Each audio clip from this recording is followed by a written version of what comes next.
Hello, everyone, and welcome back to the Youch Films Podcast, the show where we kick back and talk with some of the animation and film industry's most interesting minds. Today, I have with me an experienced and talented animator, animation director, voice actor, and all-around great guy. Please help me welcome Tim Hodge. Hi, Tim. It's great to be here. Thank you for having me. Oh, yeah. Yay! And then also, everybody, my wonderful co-host, now in his second run with us, Mike Cook. Hey, Mike. Hello, thank you for having me back, Ezra. I'm glad I didn't thoroughly embarrass you too much last time. Oh, no, not at all. Not at all. Casual Oh, good. conversation is never embarrassing. So, how's your holiday been, you guys? How things been going? Yeah, you So far, know, so Pretty. good for me. Yeah, I'm getting most of my shopping done. I think I'm about done. So that's strange because usually I'm right up to Christmas Eve. So it's. I got very lucky. We do the Secret Santa with our family, so we only pick one person to shop for. So, and Not, I got my mother this year, so I still have no idea what I'm gonna get her, but we'll figure it out. yeah, I have no advice. Sorry. This is why we Yeah. called you, Tim.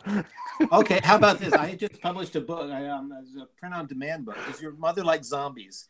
I just published my 31 uses for a zombie, based on my Inktober drawings. So You, 31 cartoons about uses for a zombie. It's available on Amazon. It's a print-on-demand. You should still be able to get it by Christmas. I'm just thankful that my mother could be used for that plug. Let me just put it Hey, like I'll of go. all the ways to That plug was a your good book. segue. Let's use Mike's mom. Thank you for setting that up and allow me to put a little commercial in for myself. Uh, Oh but no, that's why we're here too. I mean, if if you have something you want to tell the audience, by all means, go ahead. There you go. I've got that book. It's on Amazon. I think my other book is still there too. Pith and Vinegar. That's Okay. so that's on Amazon, and also I think it's on a store in my Store Envy site, which is Bald Melon, which is the same moniker as my Twitter and Instagram and everything else. So if someone goes to Amazon, they just type in the search bar Tim Hodge, your merchandise will come up, or your books. Good, yeah, or at the very least, the title "31 Uses for a Zombie" should be in there. Awesome. Oh, great. she. I'll go and buy that then. What were you saying, Mike? Oh, not as important as that, but my mom loves Game of Thrones, and I guess the White Walkers could be considered zombies. Yes, they So are a variant of zombies, I believe. So yeah, yeah, there you go. so I may have to pick that up for her too. So see, it's not Game of Thrones, but it's Tim Hodge, and he's pretty important. So There's read the Leslie book, Mom. He plugged this book using you, so you should be happy, Mom. Merry Christmas. So, driving off the topic of zombies a little bit, Yes. Tim, tell us a bit about yourself, how you got involved with animation. Well, before we do that, before we go into that, I think it's Yeah. important to mention some of his credits. Tim, of course, has had an Well, illustrious career. How how how have I forgotten this? Of course, everybody. Of course, Tim has been working. An animator at Disney. He's worked at Big Ideas. Yes. He is a voice actor, director, producer, writer. He also is a video game artist. He worked on one of the greatest games of 1992, Disney's Aladdin, which I am going to Oh be yeah, I almost picking your forgot about brain that. about. When you said Uh, video games, I was like, "What? What video game?" Oh yeah, I did work on that one. That's right. You did. I'm I disappointed that you did. forgot about. I mean, you've worked on so much before then. Oh, You Mike, worked on everything from The Lion King, Mulan, Roger Rabbit shorts. Of course, known for Veggie Tales, starting with Lyle the Kindly Viking, all the way up to the current iteration of the Netflix Veggie Tales in the House. So you've had quite the illustrious career, and we're going to pick your brain. So go ahead, Well, Ezra. Prius is very kind, but I appreciate it. Yeah, I've been drawing for a long time. Ever since I could pretty much hold a pencil, I was drawing, and then about the time I was in eighth grade or so, and I realized that after I failed a semester of science and math, I realized maybe I don't want to go into that. And oh, someone pays you to draw? That sounds good. And then I stumbled upon that as an old book by Preston Blair on how to draw animation. Mm-hmm. And it's probably in its 58th printing by now. But I ran across that in one of its early iterations, and my fate was sealed. I realized you could draw and someone would pay you. And then, my dad had this old movie camera, not video, it was actual film. And he showed me how it could take single frame, images, not, run it, 16 or 18 frames a second or whatever. And then, but if you push the button this way, it takes one frame at a time. And he said, that's how they do it and make cartoons. I'm like, I can do that? Wow. So I spent all summer, making little clay animals and, sticks move around. And, after that, it was like, yeah, this is what I'm doing. This is it. That's absolutely fantastic. So that is wonderful. What was your first I don't want to say real gig because that's not important, but I guess I mean that's not the right way to say it. It's important, but it's not the right way to say it. Before that, but like, where did you go to school? I didn't graduate from college, which is weird because I've taught college level courses later. But I took a year at Oral Roberts University in Tulsa, which did not teach animation, which I realized maybe that wasn't the place for me. Probably not. No. And I dropped out of that and entered the workforce and got a job as a medical illustrator doing training films for nursing students, which involved a little bit of animation, but it was more anatomical, and drawing cross sections of hearts and lungs is fun for a while, but it's not going to get me to Disney. But while I was doing that, I was taking classes at local art schools, and then I got auditing life drawing classes and things, and then I got a job at a small commercial animation studio in San Antonio, Texas, and so I moved down there and took more art classes at the San Antonio Art Institute, and was animating commercials for car dealerships and theater chains, and I did some for Mobil Oil, the Mexican on the Mexican branch, so that was fun. And what else? No, I don't think we did any national commercials, but I did a lot of regional ones. We did a lot for a furniture store out of Minnehaha, Minnesota. So anybody from Minnesota and you watch commercials for furniture in the 90s or the 80s, that was me. That's awesome. And what year did you get to Disney? Well, how did that? First of all, just the application process to get into Disney. I worked at Disneyland in 2010, and that was a rigorous process just to get into the park. But to get into the studio, that's like a totally different ball game. And you came in at a very influential time in the company's history. Yes, I came in. I started in 1992. I had been applying before that. I first applied in 1982, I think it was, or 81. I was still in college, and I still have my rejection letter. It's on Fox and the Hound letterhead, and it was from Don Hahn, and he told me when he said, thank you for your portfolio. A good portfolio should look like this," and he described what goes into good drawing. So I spent the next 9 or 10 years trying to be a better artist, and kept taking life drawing classes and sending in my portfolio. And then they opened the studio in Florida, which I thought, maybe there's not as much competition. I could get in there. And there was a lot of competition in my first portfolio. I sent in a video of my current animation that I've been working on and my portfolio, and it was rejected. But then I kept sending it back. And then finally I got to the point where they said, yes, you're on our hireable list. But even after that, it took about a year and a half, maybe 2 years for there to be an opening where they could actually. And that was, like I said, 1992. I got to work on Trail Mix-Up, which was a Roger Rabbit short that came out with a movie that everyone has forgotten called A Far Off Place. Yeah, with Reese Witherspoon. So there you go. I just watched that short recently. I had no idea you did work on that. That was education and a half. That was wonderful, and the whole time at Disney was great. But we rolled off of that and started on Lion King. And at the time, Lion King was known as the B picture. They had already announced Pocahontas, at least within the studio, and everybody wanted to work on Pocahontas because that was the one Glenn Keane was working on. And of course, you hear that name, you think of all your history classes in school, like everybody knows that story. So there was an automatic emotional attachment to it. And you're like, oh, Lion King, what's that? Oh, it used to be called King of the Jungle. Okay, but what is that?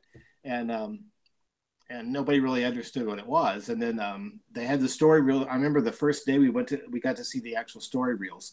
The directors and the producer came in from Burbank and showed it to us, and we were all floored. It was a lot of it was rough. There, a lot of things were changed, obviously, but that opening scene was locked in. I mean, it was gorgeous, with the Circle of Life song, and they told one of the us, most fun parts. music. We're going to get somebody else to sing it later. It's going to be great. It's going to be even better. And but they never did. They had planned to get a pop artist to re-sing it, but it was recorded in the wrong key. So they would have had to gone back and re-recorded all the music and all the backup singers who may or may not have been available. So they thought, we've liked it so far, just leave it. And they made a great decision and left it with the scratch singer. And I don't remember her name, but good for her. And Yeah. That's a fun story. I never knew that. That's really cool. And you guys got to work on the project with James Earl Jones voicing Mufasa. That must have been pretty cool. Yeah. We very few, if any, Mufasa scenes were done in Florida. Okay. Tony Fucilli did was supervising him, and that was all done in Burbank. I think I did a couple of shots with him. I remember the one where Mufasa's giving noogies to Simba. He's like, right when he tells him nobody messes around with your dad, and he picks him up. And I worked a couple of cleanups on that, but that's all I recall for sure, that Mufasa made it down to Florida. Wow. We were mostly young Simba. A few of the adult Simba scenes. We did pretty much all of the "Can't Wait to Be King" song. Wow. And all the way through the Elephant's Graveyard, and right after that, pretty much all Florida. Well, those are still pretty memorable and significant parts of the movie. Yeah. I mean, the Mark Henn, who was stationed in Florida, supervised all the young Simba bits, and Alex Cooperschmidt supervised the hyena parts that were down in Florida anyway. The "Be Prepared" song was mostly done in Los Angeles, but all the other, my favorite bits in the Elephant Graveyard were all done in Florida. Mm-hmm. I'd have to say it's one of my favorite scenes as well. That it's always stuck with me over the years.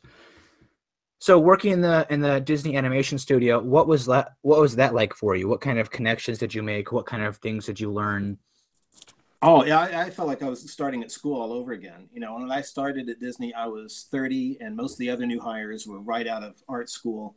And I felt like I was just trying as hard as I could to catch up, because of all these kids that were, drawing circles around me. And but it was wonderful. Everybody got along great. It was such a great communal experience. And plus the way the studio was set up. I don't know if you ever went on the studio tour when it was open down there, but for the most part, there was one big floor with all the desks set up, in sort of cubicles, but everybody was together in the same room. For the most part, there were some trailers that were there's some other buildings that were outside that things are a little more segmented, but just the fact that everyone was there in a community, and you could just sit up and yell across the room to somebody if you needed them. Everybody had phones, but very few people dealt with them, because you just I can just yell over and ask questions to somebody else. And it was such a great, I don't know, campus, and everybody we're friends outside of work as much as inside of work, because everybody moved from out of state, it seemed like. So we all got together after hours as well. We were, nobody had family in town or friends in town that they grew up with, and we were all transplants. So it was a great culture. It was a great brotherhood, it sounds like, too. Oh, absolutely. Yeah, we all still stay in touch. We have our Facebook pages that are just for Feature Animation Florida. And a couple of years ago, we had a reunion down there, and touch base, and it was wonderful. I have to admit, the first time that I went to Disney World was in 1992, and I was 4 years old. So you. And it's so cool because we got a picture in front of the film strip with Mickey all over it. It's and I was there in 2014. That was the last time that I went. I think that was the last year that it was open. Yeah. Yeah, they did So close. it was very surreal for me being there, as an adult going and seeing the same thing. And it was kind of sad because it was dark. Like the whole place was like, all the Oh, lights were turned off and I knew they built a whole huge building even behind that when we expanded to do Mulan and Lilo and Stitch and all, and Mhm. that whole building was vacated, and I think it's now Imagineering, or maybe I don't know what it is now. Oh, no. Somebody told me it's the cruise lines. Their offices are in there now. Because, like I said, I talked about the reunion we had. One of my former co-employees said because he worked in IT, and it was his job to go up and like do some rerouting of cables or whatever. And he was going in all these old offices where people had worked, and he walked into one, and there was a half cup of coffee and a bagel sitting on the desk. Somebody had just walked out, and he said it was so unnerving.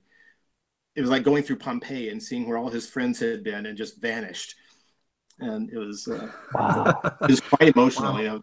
And now it's like, yeah, there are other people there, sitting in our spots, and I'm sure they've moved walls and changed everything around. But we Well, have our if you think about it, if you had started when you had first applied, you would have been in the Burbank office with Frank Thomas and Ollie Johnston and all the old timers and watch them all go.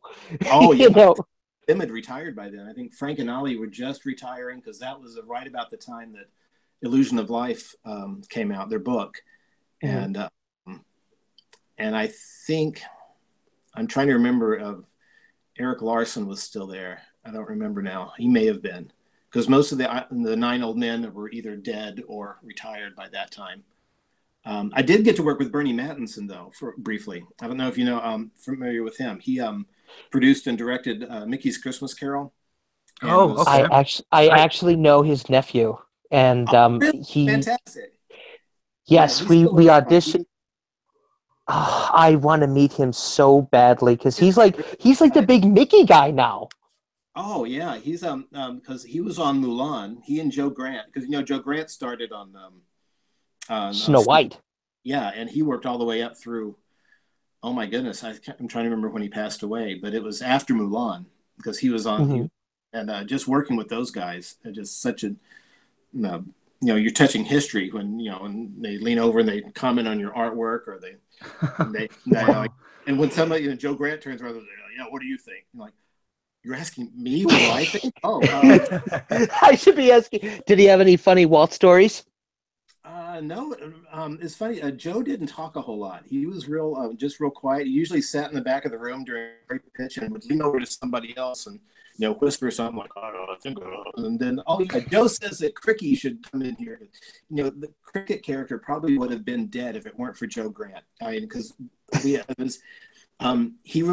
loved Cricky and just thought, the Cricket should be here. The Cricket, just thought of all these gags for him, but and one extra character is always hard to track, and when you're storyboarding, like, oh yeah, I forgot about the stupid Cricket. What am I going to do with him? And you always got to, you hopped off, and he's got to hop on in at the end of the show, end of the scene, because you have to remember where he is. But Joe just kept pushing him and kept throwing in gags, and Cricky stayed. And I gotta admit that definitely is a throwback to the Silly Symphonies, to when he was working in the early days, Dumbo in particular. I mean, Yeah. I mean, there's no denying that you guys had, you were already talented enough as it is, but that was just like that quantum leap forward with Joe there, and I think that was very cool. And We're all standing on other people's shoulders, and to have him there, and that was. And it reminded you of that. Like, we didn't build this. We're standing on the shoulders of giants, and oh, here's one in the room, and he's only 5 foot tall, but he's a giant. So give him a pencil, and he he's did 10 have feet tall. He did have funny ones. It wasn't a Walt story, but you're familiar with Bill Pete, I'm sure. Of course. Yeah, well, and he wrote his great autobiography. Oh shoot, I'm forgetting the name of it. It should be on my shelf over here. But anyway, I was talking to Joe Grant about that. It's like, oh yeah, I've got Bill Pete's biography. He goes, oh yeah, you should have called that For the Love of Pete.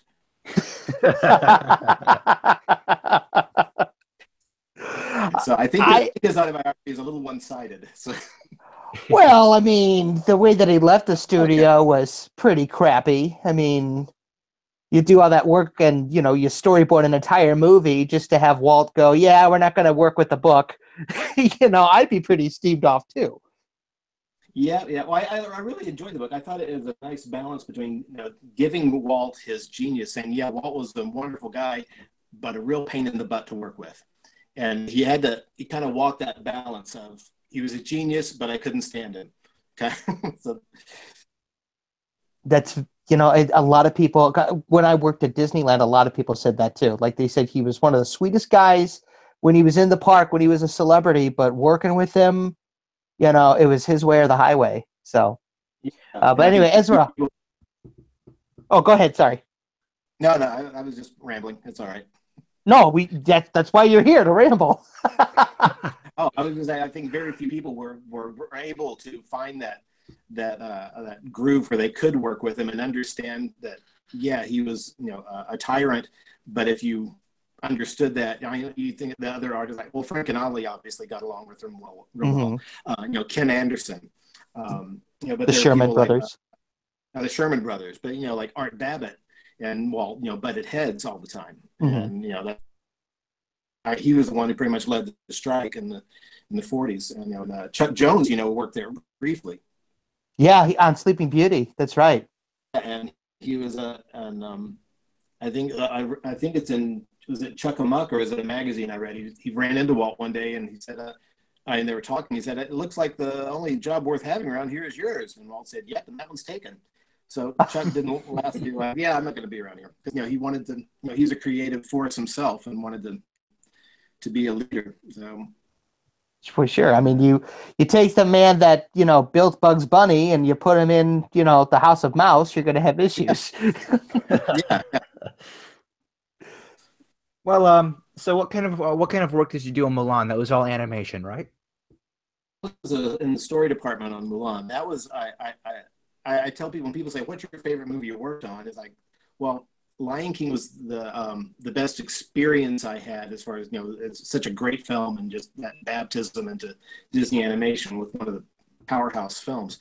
But I think it was a better working experience. I was higher up the ladder. I was, I wasn't just in betweening and, being a tail gunner for someone. I was, actually influencing the film.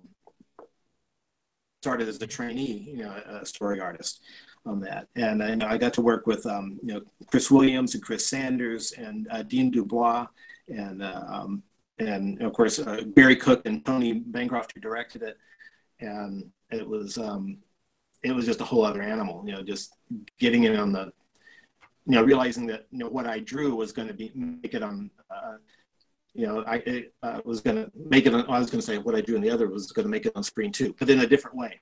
Right. I wasn't just, following. I felt less like a foot soldier and more like somebody on the front lines. I could think of a funny gag, and yes, it would make it in there. Or I think of a gag that wasn't funny, and somebody was like, but it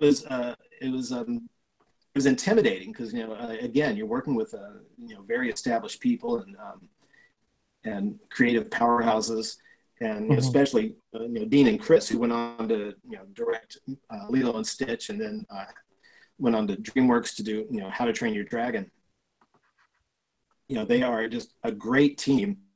And I remember I was struggling, early on, working in storyboards on that, because part of it was the intimidation, and I would try to put everything I had into every drawing and try to make them very very impressive. And I was getting real noodly and putting in a lot of detail and trying to, again, try to make an impressive drawing. Right. And that's not what storyboarding is about. You're having to create an emotion, because any storyboard drawing, when you're looking at a story reel, you're not going to see it for more than a second. Mm-hmm. And it's got to register, just the energy and the emotion has to hit the audience between the eyes. And the audience is all animators too. So at that point. And I remember one day we were we were in a story session, and I don't remember whose sequence it was, but it was one of those you see in all the behind the scenes DVDs, only it wasn't, staged, where everybody was throwing it. And after this pitch, it's like, it'd be better if we did this. Oh yeah, let's take that part down. No, take that drawing down, replace it with this one. Oh, and let's do this. And people are drawing and pinning up. It was just this flurry of activity with these scribble drawings and push pens are falling on the floor, and drawings are getting ripped up. And by the end, it was just a mess on the storyboard. And of course, it was going to be my job to fix it all because I was the junior guy. But anyway, Sounds like this drawing of Mushu I did that took me all of like 3 to 5 seconds. It was a little more with the scribble with a circle for a head. It was a little more than that, but not much. Mm-hmm. So okay, and but that was sitting near the bottom of the storyboard, and I went into my cubicle to start working, and 10 minutes later, Chris Sanders comes in and says, "Tim, come here for a second." So we walked into the story room, and he pointed to that one drawing, the one I had spent the least amount of time on in my life. And he said, "That's a really good drawing."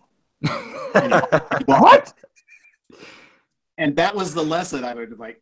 I said, think about that. Like, how come he pointed to that one? Like, oh, that one's got energy. That one's got emotion. Yeah. That one tells a story. And from then on, I realized you just got to loosen up a lot. And I remember even when I was cleaning up. This is going to go back to the Roger Rabbit cartoon. When I was doing cleanup is supposed to be precise and clean, and you're getting rid of all the scribbly marks, and you're making sure that Roger has the right number of whiskers, and the spots are all the same size on every drawing on his tie, which is maddening. Mm-hmm. But, Thank you, Richard Williams. I was an in-betweener, and I'd done a couple of in-betweens, and I took him to the assistant animator to check because he would it was working with Rob Corley on this one. This particular scene, and he was flipping my drawings and making little marks, and watch your volumes here, whatever. And Alex Cooperschmidt walked by and just happened to look over his shoulder, and he said, "No, more commitment," and walked away. And I was like, "What did that mean?" And Rob went on, watch this and this, and I went back and redid the drawings and came back, an hour or two later, and again Rob's flipping my drawings, and Cooperschmidt walks by again. And he looks at it and goes, "Yes, that's it," and walks away. Me to realize what he meant. And, talking about, the commitment you put in a drawing. And it's not just, it's not tracing, or it's not, it is that emotion that you're putting into a line. And I remember when I was working with Ruben Procopio, who was the head of cleanup on Trail Mix Up and a couple others, and he would, talk about when you're drawing, the fur around a character, thinking of, I'm drawing fur, because that line, around, Beast's arm, it may look the same on the paper as the line that's around, Belle's face, but one line represents skin and one line represents fur, and you have to realize the difference between that. And most of it's just in your head, but somehow it gets on the paper too, because you don't want it to look like a, mechanical or just a tracing. Right. It's got to have a life. Now, I've heard stories that the most difficult cleanup job in feature animation for Disney was Aladdin. And that was because Eric Goldberg really emphasized the thick and thin line when it came to every single drawing. I thankfully missed that. Yeah. But at the same time, like, I would have, because I came in, when I started at Disney, they still had like 2 weeks left on Aladdin, and it was just effects. It was people all drawing smoke, and shadows. Yeah, so I did get to go to the wrap party, but I didn't get my name in the credits for that. Wow. That thick and thin line, because he wanted it to look like Hirschfeld drawings. Mm-hmm. And they were even playing with the programming in the CAPS system where they scan drawings that would look a little more smooth, and clean up any grain that was around the edges to make them look, more inked. And it was. And my line work was never great when I was in cleanup. That's why I was so relieved when I went into the story, because I could be a little more scribbly and a little more loose. Mm-hmm. Cleanup was never my strong suit. Well, most artists are messy anyway. So it's all good. Now transitioning. Go ahead. Yeah, everybody has a different talent to bring to the table, and you need that. Yeah, exactly. You need all these different talents and to bring together this amazing piece. That's very true. Now, changing gears a little bit, you mentioned Tony Bancroft, and that brought to Mhm. mind Tom Bancroft, his brother, which eventually went to work at Big Idea. Is that how you found out about Big Idea, or did you know Yeah, it was vice Tom and I versa? worked together a long time at Disney. In fact, I was his cleanup artist on Lion King and partially on Trail Mix Up. But yeah, our families hung out together. Our kids were always at each other's birthday parties, that sort of thing. Mhm. But he was had explored and found Big Idea. I mean, I knew of Big Idea. I bought the videos for my kids, and Oh, but he had been talking to them, and he suggested them to me, and I was like, yeah, maybe I'll give them a shot. And then I remember if I emailed them or they emailed me first. But anyway, I was like, yeah, I'll get something in the mail, and forgot about it. And a couple weeks later, and they wrote back, said, we haven't gotten your portfolio yet. Have you seen it? Sent it? I'm like, oh yeah, that, okay. So I put something together, and because I really wasn't looking for anything, because I was we had come off of Mulan. We had done, I think we were finishing, had we finished John Henry by that point? Probably so. The short film, and I was working on Brother Bear at the time, Mhm. and enjoying it. I really liked it, and but they really liked my work, and they flew me up for the weekend because trying to remember. No, Phil hadn't come down by that point. So you guys were in Franklin, so you didn't go to Chicago. No, You were in we were Tennessee. in Florida, and so I flew up to Chicago to meet with Phil Vischer and interview and saw their operation and how it was like a garage band. They were in this old building, and it was great. It was such a great energy, and all these people trying to figure it out as they go, and it was it seemed real fun. But I was still kind of on the fence for a long time, and was that 98 or 97 or 99. It 90? was Okay. Yeah, 99 about. 99, and because I started up there, Tom and I started the same day. We had our going away party at Disney and our welcome party at Big Idea at the same time, and which was March 13th. I started at Big Idea, and yeah, that was a big decision because it was like, okay, but I'm doing real well at Disney, but this is a startup thing. It's real exciting and it's fun, and it's got these great values, like and It's a tough and decision. then it was, yeah, and then we got up there, and and it was such a. I felt like it was upside down from what we had been because CG is so different from 2D animation. Oh yeah. Oh, it's a completely different animal. Yeah, and I didn't know that. I didn't know what rigging was. I didn't know what I the only thing I knew about computer animation is what I had seen on DVD extras, which are at the Mhm. time not many, and they didn't go into detail. And Well, so, I no, go have to ahead. admit, I think. Oh, I was about to say, I have to admit, I think you definitely made the right choice because Disney was just about to go on that downhill slump, like Yeah. right when you got there. So So, Think- to tell you the truth, we both had some dark days. I had a couple of years later, after it was like 2003, 2004, around in there, I would call a friend of mine at Disney, and we would compare horror stories about what was going on. He would tell about who got laid off and what was going on, and then I said, well, today they came and repossessed our water cooler. And he's like, okay, you win. So, yeah, but that was a scary time, and I don't know if we got into it with Kurt at all, but I mean that whole like right around that whole bankruptcy time, that was super scary for everybody at Big Idea. I mean, that oh was yeah, huge.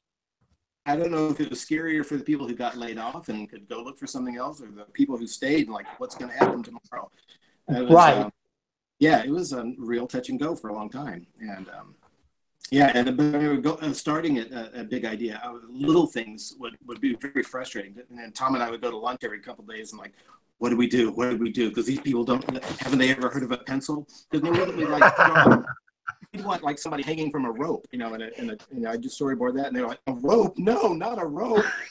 And we're like, what's the deal? Or I remember one thing I was thinking, you mentioned Lyle the Kindly Viking. The first thing I directed there, I storyboarded on Esther, and I worked on I storyboarded on the first 3-2-1 Penguins episode, but then I got to direct and in that opening song, We're Vikings. Yeah, that one. And they all hop out of the boat, and you see, I think Jerry hops out of the boat. No, Jimmy hops out of the boat, and then Lunt hops out of the boat, and then Larry hops out of the boat, and he does a little flip. Yeah. And it's like, oh, that's cute, because, it makes it different and fun, exciting. And Right. to the end, wait a minute, what? Like, wait, what? And they're like, well, he's not rigged to, like, what do you mean he's not rigged? And they had to explain rigging, and but the center point on Larry was like at his base, down where he stood, not in the middle of him. So making him was not just a matter of using, it was a big deal. Like, I thought computer animation was supposed to be easier. That is a huge misconception. You could put polka dots on stuff, and explosions and plaid, and it didn't matter. Like, oh, you're going to have him turn around in a circle? That's going to be hard. Well, that was you guys. I think it was probably probably 1999. You guys got Maya, or the studio got Maya, and they started. That's how they did Esther and King George. Yeah, so I'd imagine that'd be a little bit simpler to do in Maya than whatever program they were using before, which I have no clue about. So they were using, I think, Softimage before that, which I don't think exists anymore. No, and to clear up that misconception, I mean, you may think it's easier, but that's essentially learning a whole new program. That's like new shortcuts, that's a whole new engine. That's like going from a Honda to like a Toyota, or or to like a bus. That's like you gotta learn, or I guess from automatic to stick shift. So this is the best way to kind of, because I'm an old-fashioned animator myself. I do it, paper, pencil, the old-fashioned way. So that's how I'm comfortable with animating. And I do know 3D, but it's just, if you don't know what you're doing, you just like want to smash your monitor and just go, That's where I found myself many times. Some animators have made the transition, and some haven't. And but in fact, a friend of mine, I had done a big idea, a couple of years, and like I said, the things at Disney were tenuous too. And a friend of mine who had just gotten laid off called me, named Dan Rozazek. He was an animator. I knew him from when I started at Disney. He sat real near me, and he was a good enough animator. Was never going to be an A stringer, but he was really solid. And gotten a lot better near the end. He worked on Ping and Chenpo and Mulan. I remember that. Oh yeah, and also he was one of the young Simba animators too. And he called me up one day, big idea, and said, "Oh, Tim, I just got laid off, and I'm looking for work." And I felt so bad, like, we don't have a place for 2D animators here. I don't think you're, and I couldn't tell him that I don't think you're all these thoughts are going through my head. Like, I don't think your talents are going to translate. I know, but while I was thinking like that, he said, "Oh, and for the last 6 months, I've been taking these Maya classes at night." I'm like, what? So get in here, let's go. And he was so good. I mean, like I said, he was like a solid animator, but was never going to be. I don't think he had any chance of rising to supervisor or something. Wasn't a star performer, but a really good animator. What's his name again? But drawing was always something that got in the way. He didn't just enjoy drawing. That was always the work part of it for him. Yeah. But when he got on the computer and he understood that, he's like, oh, he was free. I don't have to draw them anymore. I can just make them move the way I want them to. And he was like, he was one of those perfect candidates that went from 2D to 3D. What was his name? I think that's the complete opposite for me. But now, Tim, what was his name again? You mentioned it before. Dan Wersazek. It's okay.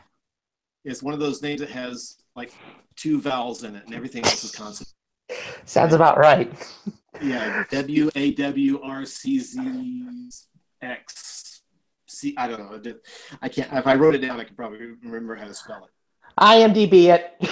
That's the best way to figure it. IMDb it. So I have to ask. I'm sorry, Ezra. Because I have to ask this question. Being a guy who has who's made the dreaded transition from 2D to 3D, which do you prefer? Do you prefer paper and pencil, doing it the old-fashioned way, or do you like working with computers and working with, CG? I mean, what do you prefer? Well, I've never had to animate in CG. I've never actually had to open. I've used Maya to find camera angles for when I'm storyboarding, but I've never had to animate in it because storyboarding is all drawing, even when I'm drawing on a Cintiq. it's still, I don't have to worry about that. I've learned about it enough to be able to tell other people what to do. But I think I still enjoy just 2D animation, just watching it. I enjoy seeing a drawing come to life. I like seeing the pencil lines. I like seeing the irregularities.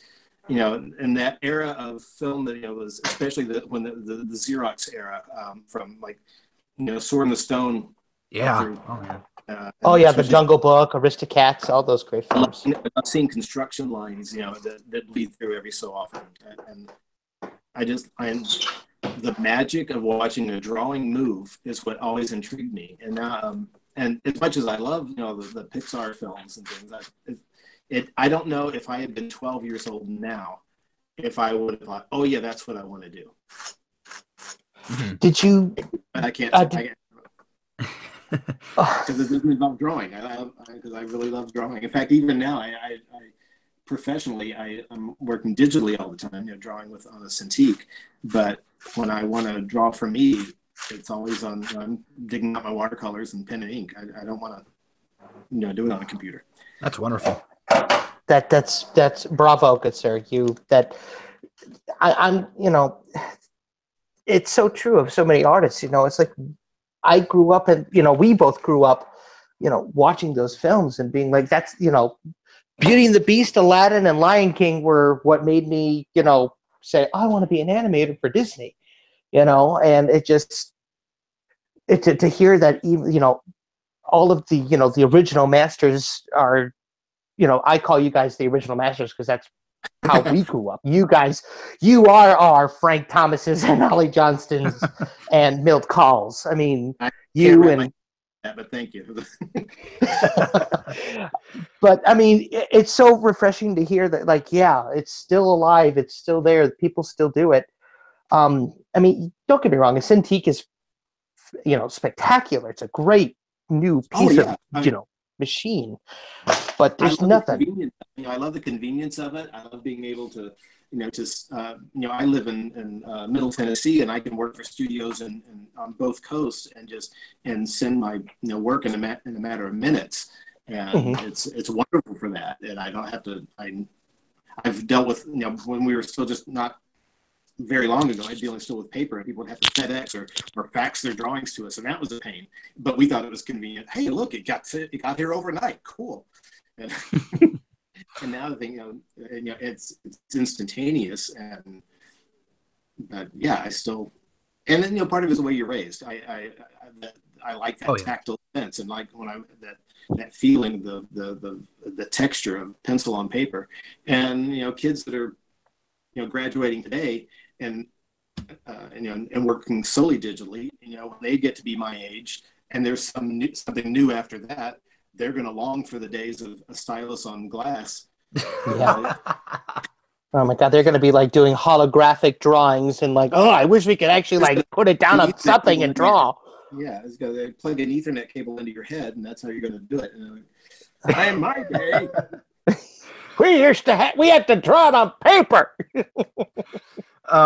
So speaking of pencil and paper, something I'm curious about is your storyboarding work on Esther, because I'd imagine for any of your storyboarding work for VeggieTales, as a matter of fact, because I imagine storyboarding cucumbers and peas must not be very difficult.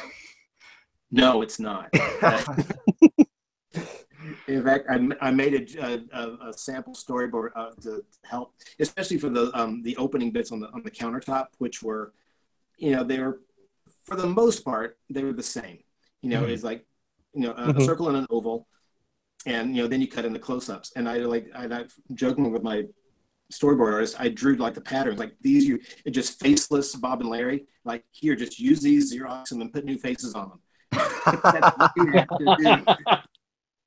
You know, unless they hop off screen and bring back a prop or whatever, that's all it needs to be. If you know that, it's not supposed to be complicated.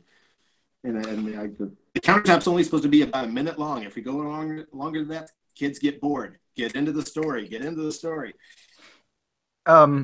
Yeah, watching. I think there was some kind of like reel, side by side reel of the story, like a scene from VeggieTales next to the storyboard. It was made beforehand, and I noticed that the actual animation is there you can just you have so much freedom with the CGI and everything. I feel probably even more freedom than 2D because you can do anything or most I anything.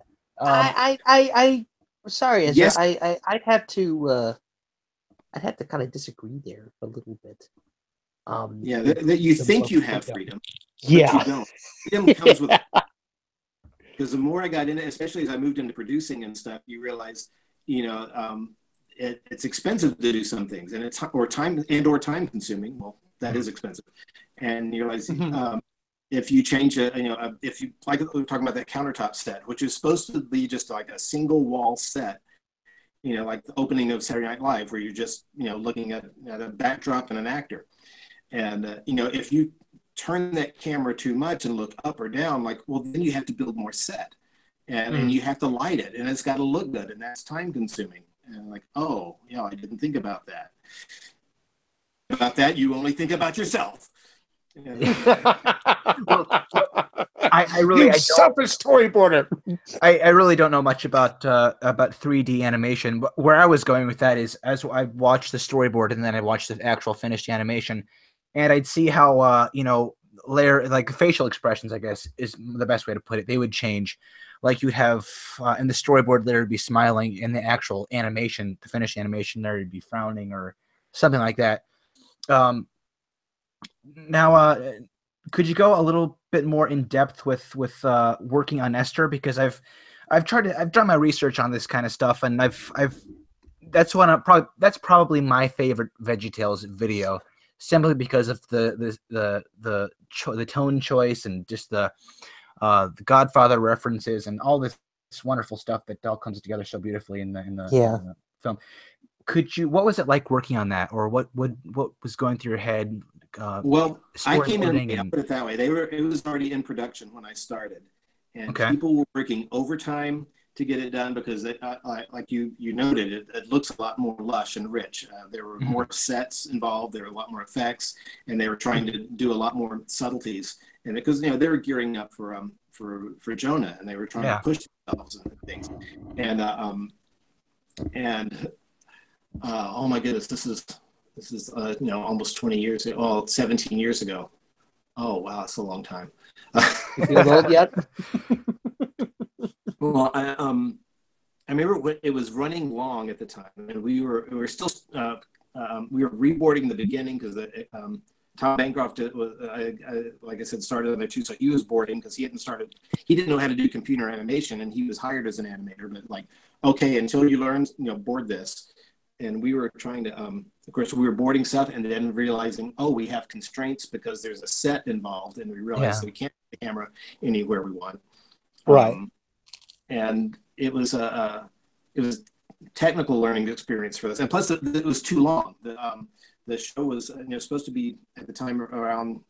I was going to be around half an hour, sweet and sour half an hour, but it was like close to 40 minutes. Wow. And not only it was and that was a problem, one, because it was getting a little bit boring, and also we didn't have time to finish 40 minutes worth of animation. Yeah. And so I was part of the team that went through, and because Mike Naraki was directing it, and they very nicely let me and Tom and a couple other guys go in and chop it up without Mike around. He knew what was going on. We're like, but it's hard to edit your own work. They're like, Mike, you go do something else. You'll like it when we're done. So and cut it down to the current running length. I don't remember what it is right now, and that was so much fun. So especially when it's not yours, and you're like, that joke's not landing. Cut it. Now, is there an uncut version of Esther? Is there like a secret, big idea, exclusive version of Esther that no one has seen? No, it's lost in the ether. Or the ether. Because documenting things and archiving stuff was not one of the priorities back in those days. And plus, near the end of production, there was a big server crash, and they lost like 2 weeks worth of work. Oh my gosh! I hate it when it happens. That's horrifying. People were literally staying, sleeping at the studio, and they were bringing in meals, and they bought cots and sleeping bags for people to be able to stay there. and it was maddening, And of course, they gave the people who worked on it a couple weeks off, after that, that didn't account against the regular vacation time, and yeah, there was a lot of hair wringing and yeah. Yeah, production that I did recently, the guy had been working for like a week, and he thought he saved his progress, and he didn't, and his computer crashed, and he lost an entire week's worth of work. And I was directing the film, and I literally almost strangled him. I'm like, what do you mean you didn't save? What's the matter with you? That's like Animation 101. So it happened to me just recently. I had upgraded my Storyboard Pro, and I'm sorry. I was getting, because I hadn't worked on it for a long time, but I just started doing freelance again, and I realized, everybody else is upgraded. I should do that so my files are compatible with my employer. So I got it and I started working, and I was like a day or a day and a half into something, and my computer crashed. And I'm like, oh shoot, I'll just restart, because I'm sure autosave, right? Sure. Well, I had autosave set up for my previous version of Storyboard. I didn't know fall. Oh no! When I just launched it, because it had been, I hadn't. That was like 4 years ago the last time I got it. So I realized, I learned that the default setting is autosave is off. Like, and I think I hit save like after my first half hour. So I had like one background drawn. I'm like, so there was a few late nights, and but I now I set my autosave at every 10 minutes. So. Yeah. Oh my gosh. Tim, so this you saying you telling us about how you chopped some bits out of Esther. What kind of stuff did you guys delete? Because that's really, I don't think anyone's ever heard about this before. There was Esther, as it was originally written, was not an action story. You may have noticed. So the end of it is mostly Esther sitting around trying to delay time to wait for something to happen. As that was the bit where they're playing Trivial Pursuit. Mm-hmm. And I think there was an extra Trivial Pursuit game going on. Oh, and it was so much repeated information, and it wasn't really getting funnier. It was just, in little bits. They're funny jokes, but after a while, you're like, what's going to happen next? Right. So we I remember trimming that down quite a bit. It's like I said, it's been so long. Oh no, I don't remember specifically anything else that isn't in there. Well, while you're thinking about, I was watching Mulan recently. I haven't seen Mulan in at least 15 years, and it was on TV, or we pulled it up on Netflix recently, and I honestly couldn't remember bits that had been cut out or not. I was like, oh yeah, there used to be a gag in here. Oh no, I guess we cut that out. I totally forgotten, because it had been so long since I'd seen the finished film. That's always fun. So I have to ask, working in the Phil Vischer era of VeggieTales, and then working all the way up to Jonah, which, a masterpiece and a half. Not only did you storyboard it, but you also voiced it, which is absolutely incredible. Talk a little, could you share, what were some of your thoughts for Khalil the Caterpillar? Tell us a little bit about him. But Mike, before we go into that, we should talk about Tim's directing work on Lyle and what that was like. Lyle, that was fun. That was and an education. Like I said, it was learning about computer animation and the limits, which I thought there were none, and turns out there are. Mm-hmm. Your first directed project too, right? Yes, it was the first thing I had directed. Other than commercials back in the early 80s, and trying to direct people, which they knew a lot more about computer animation than I did. But my fallback was like, it's got to make the story better. I don't necessarily know how to do this, but it's got to look like such and such, and trying to convince everybody there we're all working on the story, even though you're in the lighting department, you're in the modeling department, but it's all part of the story. The way a character looks tells the story. The way a scene is lit tells the story. Exactly. And that's what it's all about.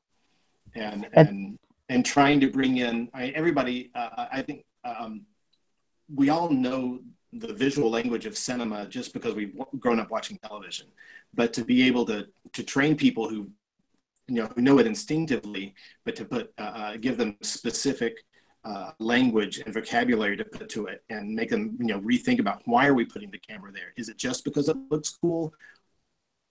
Does it help introduce a character? And they hadn't realized, a character introduction. We just thought that just happens. Like, no, it doesn't happen. You've got to plan for that character to come out and make his grand entrance if it's the main character, or if minor characters, they don't get main entrances, and how to stage shots, not just for economics, because obviously close-ups and two shots are a lot faster and easier to animate than group shots. Like, we keep group shots to a minimum because they're hard, but also they do get boring after a while. Right. And it's safe to say that a lot of your Disney training, because that's a very Disney mindset. It's like, it's not about characters, it's about the story. And of course, the character versus story, that's kind of two sides of the same coin. You can't have one without the other, because they, the characters and their decisions create the story. Exactly. But that was a great thing about working with Phil, because even though he wasn't, classically trained, well, neither was I. He had more college than I did, but not much. He was kicked out of his Bible school too. But he failed chapel. But he was. But in that, we both had a common, informal education on story, and that, in fact, most of my interview with him, when I forgot the job, we were talking about movies we liked, and that was how we kind of got to know, like, I could work with this person. We have similar taste and similar storytelling sensibilities, and that was, I think that was what I did most when I got to Big Idea, was to become a teacher. That was their first job in animation, or I've been working on industrial films before that, and even though they'd done two or three, several VeggieTales films before that, that was the extent of their professional experience. They were learning on the job. So to get somebody from the outside, and not just me, I'm not trying to take credit, because with Tom Bancroft there and Michael Spooner, who had, an old Disney guy, came with us, and a lot of people came from the outside, and it was everybody going back to school, and some people were a little reticent, not resident. Consonants out of order, sorry. Because we've worked on several of these films, we know what we're doing, and like, well, yes, but and in trying to not come in like a big shot, like, I know everything because I worked at Disney. Like, I was an in-betweener at Disney, all right. I'm not going to try to make pretenses. I was not, I did not direct Lion King. I drew whiskers on Simba in Lion King. Right. So it was a learning experience for everybody. Me to figure out how to lead a team, and also for them to to take their skills up another notch, and to and hopefully make a better film, and realize that's what the goal is. So there must have been some transition, studio transition, because as a kid, I would always watch the bonus features of whatever movie I put in the VCR DVD player, and Jonah was definitely one of those. I loved watching the bonus material on that, which there is definitely quite a bit. And one of those pieces there is Phil going through with a camera, videotaping the entire studio, and of course you're in there.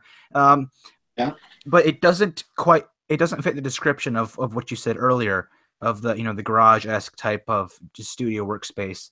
Was there wanted to look professional than that?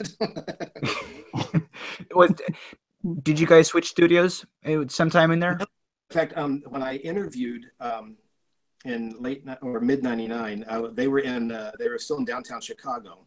Okay. But when I started, by that time they had moved into a mall in Lombard. That's right. Okay. The whole time I was there in Chicago anyway, we were always in that mall. That was supposed to be a temporary space too. When they told me, we're moving this temporary space, we're supposed to move it. They had bought this old theater in downtown Lombard. It was built in like the 20s or 30s. It was this historical piece of architecture, And then by the time I actually moved there, that had fallen through, and oh yeah, we're going to be staying in this mall. And people were like, desks were like stacked on top of each other. We were working each other's laps, and we had I was in an old Woolworth store, and there was an escalator that didn't work. Well, I should say, well, I guess it was stairs then, wasn't it? Okay, but we were told by like the building inspector we weren't allowed to use it because an escalator, the risers are like a foot, and it's right. That's not code. The risers on steps have to be like 6 or 7 inches, no more than that. So no, you can't use those. But it's the only way we had to get up and down stairs without going into the mall and going and coming back. So That's crazy. Yeah, it was fun is a often used word. Now, I have to ask: is that the Yorktown Mall, or is that a different one? Because I live in Chicago, so I'm actually in the area. Yeah, it was the Yorktown Mall. Yeah. That's crazy. I pass that every single day. That's so nuts. I love it. Oh my God. And it's so funny because Phil actually still lives in Chicago. He lives somewhere in West Chicago, according to what I know. Yeah.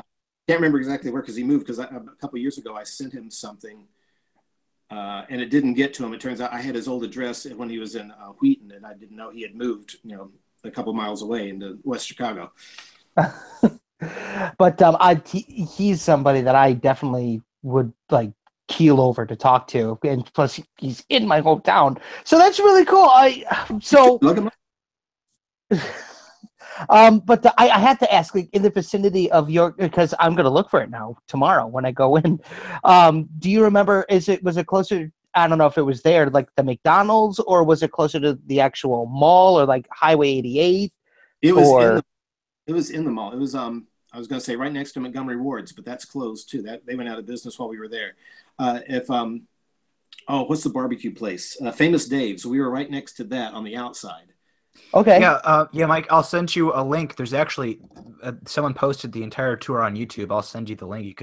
If Phil goes outside into the mall, into like a candy shop or something. Well, I wanted to hear from the guy who was there, but hey, all right, links work too. Whatever. Yeah, I don't remember. I don't know what stores are there now, but we were on I guess it would have been see, I'm trying to put a map in my head. Which way was north? It would have been the east. No. I'm upside down because I was it would have been on the western side of the mall. Mm-hmm. Around the corner where it was at 88, and what was that street that was right there? Butterfield. Yeah, I guess the Butterfield. Yeah, it was right. Yeah, right in there on that corner. Yeah, this is so cool. Somebody knows where I live. Sorry, I apologize. We finally got Potbelly's sandwiches. That was one of our favorites, and we finally got one in Nashville. So my wife and I are very pleased with that. We can go up and get Potbelly's when we want to. That's great. Now, did you ever have Portillo's while you were up here? Of course. Do they have it there in Tennessee? We don't have Portillo's. That's I think that's like finding In-N-Out outside of Los Angeles. They're really rare. Oh my gosh, it's still amazing. Just letting you know.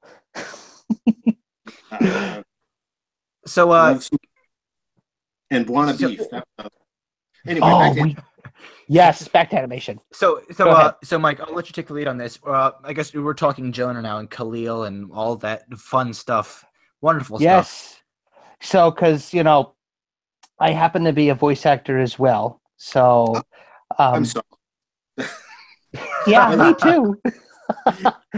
So I say that because, and I'll let you finish. But the other day, I posted on my Facebook feed. I got a residual check for the work I did on John Henry at Disney, back in '98. It was for 2 cents. Oh no! I got a check for 2 cents. Did you cash it? I did. Oh my gosh! I am. We need every cent we can get. You cash it. You could scrape the 2 coins together. So Khalil, which I love to, because that was not a union job, but anyway. Oh no! Oh, that breaks my heart a little. Uh, So John Khalil Henry was. was a union job then. Pardon? John Henry was a union job. Wait, that Yes, was Disney. I joined the Yeah. union to do that voice work, and I was like, so I think So what I got paid for it pretty much covered my union dues and not much else. So wow. that was Oh, just wash all over. But well, anyway, that's my next jump is trying to get into SAG. That's what I'm trying to get to now. But anyway, Khalil I encourage you to do was. that. um, In all honesty, that's a good thing. If you can get a SAG job and you get a couple of good jobs, that's mailbox money is always fun, as long as it's more than 2 cents. let's hope. But anyway, Khalil was the first. I want to say he was like one of the very first bipedal characters in VeggieTales. I mean, there was the Fib from Outer Space that was like the first one that had arms and legs and stuff like that. Yeah. But he was. I mean, did you get to design him, or were you just like No, asked to do the voice?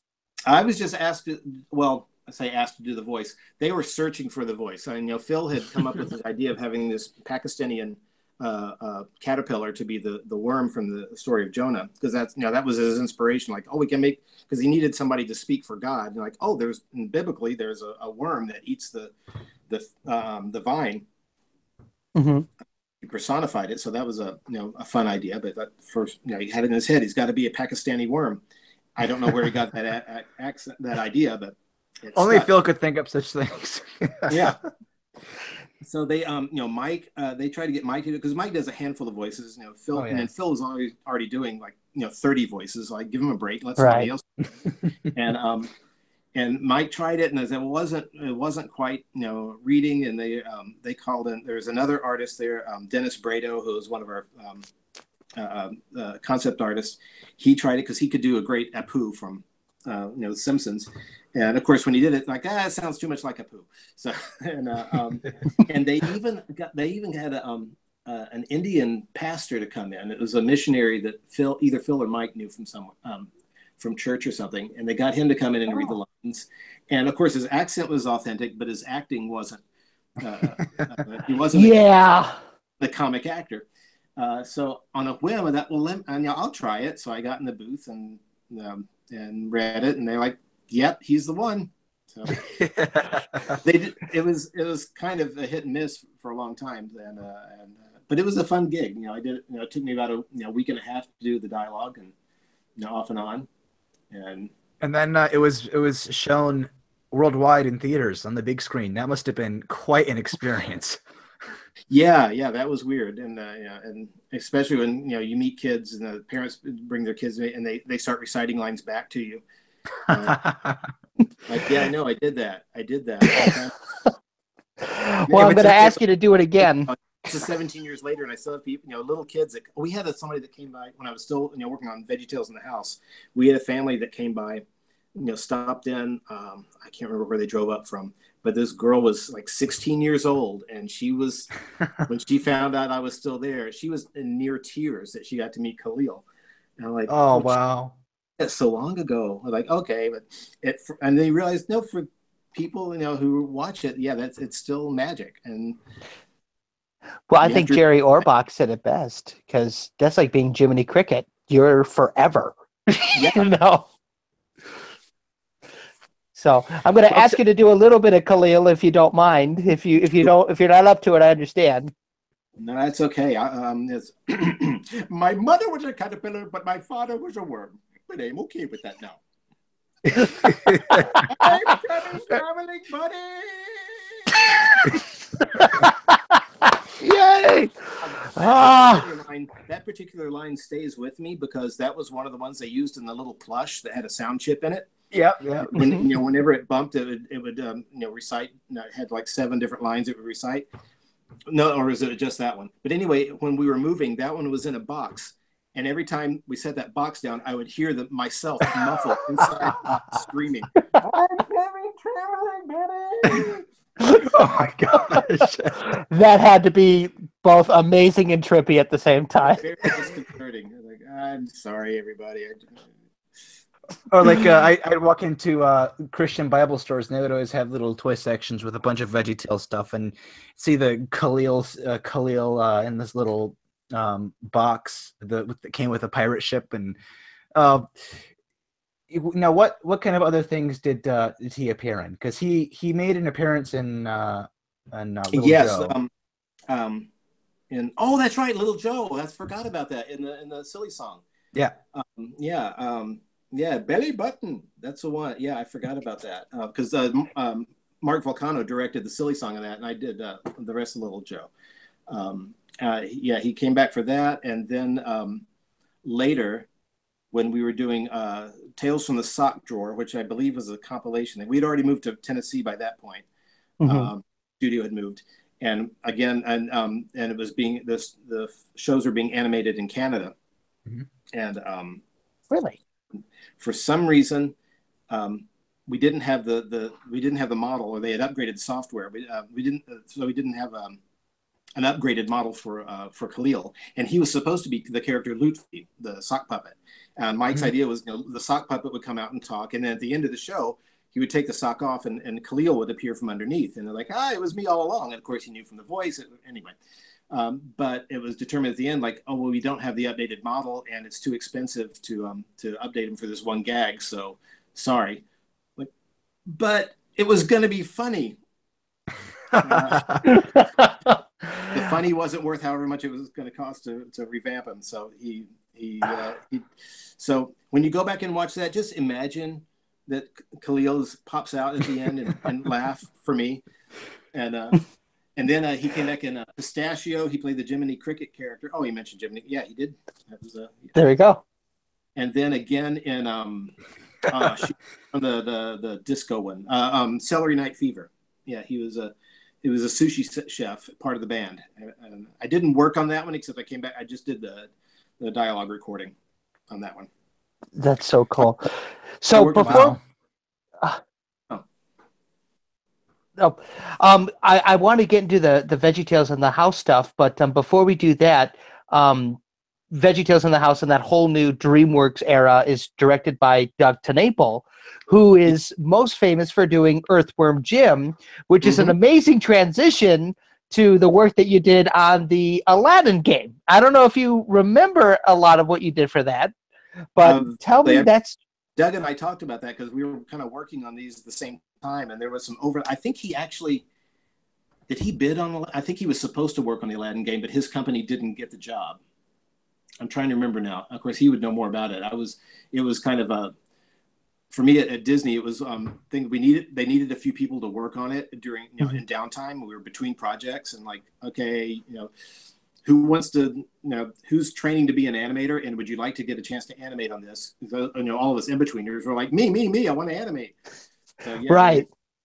And so like, here, you get the scene of Aladdin climbing up the rope. You do this with him running. You do this one and it was a lot of fun, a learning experience, because I didn't play a lot of video games. I still don't. I'm not much of a gamer, but and I, even when they gave us the Sega cartridge of Aladdin, I didn't have anything to play it on. I had to go borrow a system from my neighbor so my kids could play it. That is, I'm just telling you right now, that is my brother and mine's favorite game for the Genesis. I mean, we still today bust it out every once in a while, and that just is Aladdin it was Aladdin, World of Illusion, starring Mickey and Donald, and Sonic 2. Those were our jams back in the day. So thank you. The thing I remember working on the most, that sticks in my mind the most, is the shot of Aladdin, the bit of Aladdin climbing up a rope. Whenever he changes levels and he has a little, it's from behind, he climbs. That's mine. Really? That was mine, and I remember because they were struggling really hard with getting the because the animators, all 2D animators, and combining that with computer games, the mesh wasn't quite working, and they were almost ready to pull the game. And they saw a pencil test of that shot, and Barry Cook told me later, because he was directing this, he said that saved it. They saw that and said, yes, this is possible. Really? So, and that saved my job for a week. And then it was back to, they're going to fire me any moment now. I know it. I think everybody walked around. It's so funny. Everybody, you're working with the most amazing artists in the world, and everybody is walking around going, "They're going to find out I can't draw, and they're going to fire me. They're going to find out I can't draw, and they're going to fire me." And everybody has so much insecurity walking around there. I mean, even you had Mark Henn and Glenn Keane. Everybody says, "Yeah, they're going to figure it out. I don't know what I'm doing." So. Well, I mean, it's safe to say that neither did Walt or Frank or any of those other guys, because they basically created the art that you are now working on. And once you realize, but you're like, okay, we're all in this together. We're going to have fun and make it work. So, but that game in particular, because I mean, I know you said that you're not familiar with games today, but there was one that came out just super recently called Cuphead. Don't Deal with the Devil. Yeah. Now that one I'm up on just because it's 2D and it looks cool. So it's like in cell animation too, which is absolutely flabbergasting. Yeah, I know it's all painted digitally, but it looks. I mean, the line. It's like a 30s cartoon, and I liked it. The colors are kind of desaturated a little bit, and it almost has film grain on it. It's beautiful. Yeah. And I like to think that Aladdin was definitely the precursor, or the I guess the founding father, if you will, of Cuphead. For what you guys did. I'll take credit for that. So thank you. So now that we got that out of the way, because I love Aladdin, so I had to go back and talk about that. But let's talk about VeggieTales in the House, because I have to admit, I've seen a few episodes of VeggieTales in the House. I was a bit put off by it just because of the fact of how the characters look. I know that had nothing to do with you guys. That was a DreamWorks decision, or maybe that was a Doug TenNapel decision. I don't know. That was kind of a Doug TenNapel decision. You know, Doug, Doug had never seen, I think, any of the original episodes. He was not a big fan of VeggieTales. I mean, not that he hated it, but he just wasn't a follower. And when he came in, he's like, "No, let's redesign this, dust them off." And that was, frankly, the moment I started that big idea. I was never fond of the designs either. I thought, we could make these look better, because the old design, the original designs, like for instance, the mouths weren't really geometry. They were just like a texture that was put on over. It looked like it was a hole in their head, but it was just slapped on geometry. So slapped on texture. So if they ever did a profile shot, it was like a painted on mouth, and it followed the form of their head. And it was always frustrating to me, like, we can't do a profile shot. And even if we did, their eyes look goofy in profile. They're like, they don't look good. It was like the pupils stick out, and the eyelids kind of overlap. Yeah, and it's like there were always design problems, but we never could afford redesigning them and reconfiguring it. But when they were starting from, not from necessarily from scratch, but trying to revamp it and freshen it up, and Olivia and Elena Ceballos came in to redesign them, and they're just like super talented girls. They're just like I'm incredible. They hate their own stuff. That's the stuff. That's what I don't understand. Like, oh no, we're awful. Like, no, you're not. Like you're 19 and you're drawing better than I did at 40. So 19 years old? Are you kidding me? When they started at Big Idea, they were 19. Now I guess they're 22, 23. And your age, Ezra. That's nuts. Yeah, that's crazy. They going to art school, and Doug went and talked them into leaving, because even their teachers are saying, "Yeah, we can't teach you anything else. You've surpassed us." And he had to sit down with their dad, because they were 19-year-old kids going to be leaving home, and he had to say, maybe a good thing, I'll watch out for them. And yeah, it was they were just amazing. And I've got their several of their paintings hanging around my studio, and tucked away different places. They would come in, they would just always drawing, no matter if it was for the job or not, and they would come in with like a pile of little 5x7 watercolors some mornings, and it's like, "Yeah, everybody take one." And we're like fighting over them. Give me. I wish someone would fight over my watercolors. If I knew how to watercolor. And being twins too, they would work on each other's work, and their styles were almost as indistinguishable as they were, until you get to know them. It was like, how you meet twins and you can't tell them apart until you've known them for like 6 months. It was the same way with their styles. I couldn't really. I'm going to have to pardon this beeping. I may toast and ate it during this interview too, so don't you even worry about it. I totally understand. But yeah, and I can't remember where I was now. Talking about Olivia and Elena. Oh yeah, they're super talented, and they're going to go far. They're at DreamWorks now. I don't think I can talk about what they're working on because the show hasn't been announced yet. But they're doing technical development and things for another TV show in Burbank. That's very cool. Now I know that DreamWorks recently. Well, I mean, in order to get VeggieTales, I think they bought all of Classic Media because they were doing the Sherman and Peabody movie, and they were doing. Well, it wasn't VeggieTales. I don't think they realized they had it. They were more interested in getting all the others. They were getting all the other properties that had some shelf value, and it wasn't until the way I heard it anyway. It wasn't until Netflix said we want a VeggieTales series, and and they're like, "Oh, what? Oh, we own that? Oh, okay, yeah, we could do." It was not part of the main deal that they went for, but it worked out for me because I got a few years of work out of it. Well, there you go. So what kind of work are you working on now, Tim? What can we expect? I am working. Can you hold on for just a second? My wife just came in. I got to touch base. Oh, certainly. Okay, so I'm good now. I am working. I'm doing freelance now because since my job ended at DreamWorks a few months back. I am, our show wrapped up, and I was supposed to go on to another show, but then and work remotely, but then that one went back into development, and they didn't have anything else right away. So I am back in the freelance pool, but I'm working for Warner Brothers at the moment. I have some friends that from my old Disney days. They were over there and like, hey, you got any work that I could do? I'm like, sure. So I'm doing storyboards on. I just got finished with an episode of Dorothy and the Wizard of Oz, which is streaming on Boomerang. Mm-hmm. And I'm working on another show that I'm not supposed to talk about because it hasn't been announced yet. Well, I totally understand that, but oh my gosh, Ezra, do you have any other questions?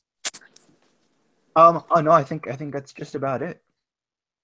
Oh, jeez. Okay. I was gonna touch on something before we got to VeggieTales in the house, which was just the whole bankruptcy issue with Big Idea way back. I was wondering what your thoughts on that were. How you got the news. Oh, that's right. Because we talked with Kurt about that too. Yeah. I don't know if I got the news. We knew things. The studio had been limping for a long time. Every few months there was another layoff going on, and then the studio at its largest was a little over 200 people while we were working on Jonah, and then near the end of that, once that wound, I think we were near or had finished production, but it was before the movie came out. They laid off almost half the company. And so that was pretty, serious and sad. And we're like, in fact, it was the day after our internal premiere. They bussed us all to downtown Chicago to see they had a digital projection when digital was still new, and we all watched it. And the wrap party was supposed to be the next day. Mm-hmm. They had rented the party space. I won't go into all of it because it's really sad if I tell you what they had in store for us.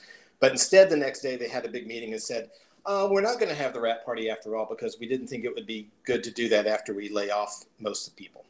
So the studio got cut almost in half, and we're hoping this movie does good so we can save it all, save what's left. And it didn't do as well as I did. Okay, but the distributor got the first cuts, which is not uncommon. And the cash that was coming into a Big Idea just wasn't enough to cover expenses. And the classic business blunder: you don't spend more money than you make. And also, it's another movie making blunder. If you ever make your own movie, don't use your own money, because this is what happens. Because movies, especially independent films, don't necessarily turn a profit right away. Mm-hmm. And and a lot of jobs are on the line. Yeah. That's so true. So we knew we were the company was down to, oh my goodness, probably it was fewer than 50 people at one point, and we knew it was, and we had declared bankruptcy, and buyers were coming through every few days to see who wanted to buy us. They were looking over the the talent pool that was left, and the library, talking to people. So we were kind of on display for a little bit, and we were being courted by. Courted, that's a nice word. We were being, I say, of course, classic media was looking at us. All the guys that came up with Doug. Oh yeah. Oh, They were looking. Cartoon Pizza, is that the name of it? I think so. Yes. Yeah, they were looking at us. Which they're now defunct too. I think. Yeah, I think so. Yeah.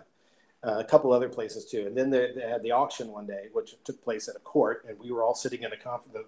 The few of us that were left were in a conference room, and they were like writing up on the board, who was bidding, and of course the bids. It wasn't like an auction like that were bids were happening every minute.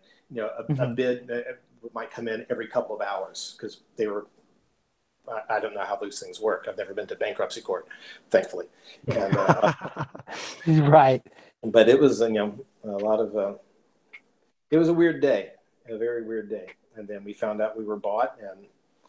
But I really liked the guys at Classic Media. They were a great company to work with. And so I didn't have complaints there. That was good. And DreamWorks must be a pretty good company to work for too, because you were with them for quite a while too. Yeah. Well, I left Big Idea in 2008. I had had my fill of produce and decided I wanted thing for a while. So I went freelance about the same time the whole economy tanked. So that was not necessarily great timing, decision timing. But so I was, I had worked freelance on a number of things for several years. And then I guess it was late 2013, Brian Roberts, who I'd worked with for years at Big Idea, called me and said, yeah, we have this new series coming up, because I knew the DreamWorks had bought Big Idea, and said, yeah, they want to do a series for Netflix. Are you interested? And I was like, maybe. And then, because I had some, I won't get into a lot of it, but there's some issues with the property that I didn't want to get back into. They said, no, this is going to be different. We're going to be reinventing it. We're going to start from, have some great, Doug TenNapel's coming in. And so I went and talked with him and Doug TenNapel, and I felt confident that it was going to be a good thing. But it wasn't a purely artistic decision for me. Like, oh, I have to have my artistic integrity and work on something that's good. I have to say the big selling point was it was a regular paycheck with benefits. So there you go. Yeah, that was a big thing. But as long as I knew I wasn't going to be, going crazy by, technical limitations and design problems, yep, I'm on board. And of course, I met Ellie and Ollie who were designing, it was such a great atmosphere, even though there were only, a dozen or so people working on it, at least in Franklin. It was all being animated in Vancouver. But our team here was just a great, energetic group of kids, and I was just, it was wonderful to be a part of them. So. That's great. Well, Mike, did you have any other questions or points you wanted to bring up? Gosh, I could just keep going forever, but I know that we're kind of limited on time. But I guess the main thing is thank you. I guess as a kid who grew up in the 90s and someone who grew up with your films and your work in particular, and especially as an animator, you're basically living proof that of what so many of us want to do, and just to be able to talk to you and pick your brain. And I hope that we can continue to talk and correspond. But you've worked with so many of my childhood, and not just my childhood, but so many of our childhood favorites. And it's just a real honor to figure out what it was like back in those days. And you are words can't even. I have no words, but thank you. So you made my childhood pretty much. So I mean, thank you for everything. I really appreciate it. Well, you could have done better than me, but yeah, you're welcome. Yes, Tim, it was a pleasure talking with you and knowing more about your work and your contributions. It's such an honor. Thank you so much for joining us. Well, thanks for asking me, and it's been fun. I'd like to thank our listeners as well. Of course, Michael, thank you for joining me tonight. Pleasure. And I encourage all of our listeners to check out Tim's book. Tim, do you want to plug that again in case someone missed it? It's a print-on-demand book. It's only about 50 pages. It's called 31 Uses for a Zombie. It's based on my Inktober drawings for this year. If you're not familiar with Inktober, I'll look that up anyway. I don't want to take up too much time for that. But anyway, I did a series of gags on uses for the recently departed. And that's available on Amazon, and I don't know where else. But anyways, I know it's on the Amazon. 31 Uses for a Zombie. And if you order now, I'm sure you'll get it by Christmas. Wonderful. I'm getting my copy right now. All right. Thank you. And I encourage all of our listeners to check out other shows featuring all of our wonderful guests. And thank you for watching. Have a wonderful night. Good night, everybody.